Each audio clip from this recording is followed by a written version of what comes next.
হ্যাঁ, হ্যাঁ, আমরা কিন্তু আজকে একটা নিউ রেস্টুরেন্টে চলে এসেছি। সেখানে আজকে কিন্তু উদ্বোধন চলছে। কোথায় বলুন তো?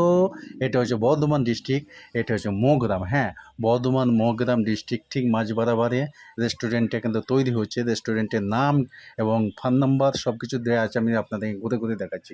আপনজন আ আপ আপনজন ক্যাফে অ্যান্ড রেস্টুরেন্ট। এখানে কিন্তু চলে আসবেন। এই যে নাম্বার দেয়া আছে। হ্যাঁ, ঠিকানা দিয়েছে মৌগ্রাম কাকগ্রাম মোড়ে। সো আমরা কিন্তু নতুন মানে আজকে উদ্বোধন ছিল মানে সেই ক্ষেত্রে কিন্তু আমরা গিয়েছিলাম।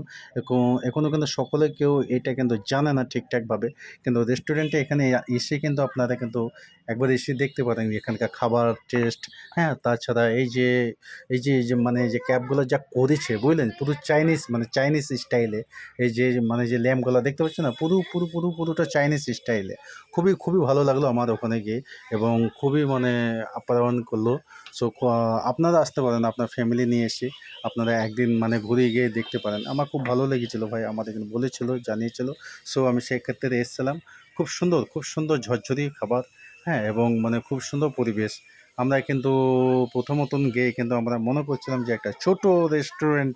কিন্তু না, ভিতরে যতক্ষণ না প্রবেশ করবেন ততক্ষণ আপনারা বুঝতে পারবেন না যে রেস্টুরেন্টটা কিন্তু অনেকটা বড় এবং তাছাড়া চারপাশে কিন্তু হ্যাঁ, যে গাছপালাগুলো আমাকে কিন্তু মুগ্ধ করে দিয়েছে গাছপালাগুলোর জন্য। এই যে আকবর ভাই আছে, তাছাড়া আরও অনেক ভাই আমাদের মানে পেছনে আছে, মানে ক্যামেরার পেছনে আছে। সো এই এই ছেলেগুলা সব আশপাশে, হ্যাঁ, বর্ধমানে বাড়ি হবে। আমাদের মুর্শিদাবাদ দিকে কেউ এখনো জানে না। হ্যাঁ, সো এইটা দেখছেন, এটা কিন্তু এলইডি জ্বললে কিন্তু খুবই সুন্দর লাগবে। এই এলইডিগুলো জ্বলছে। হ্যাঁ, কিন্তু এই এলইডি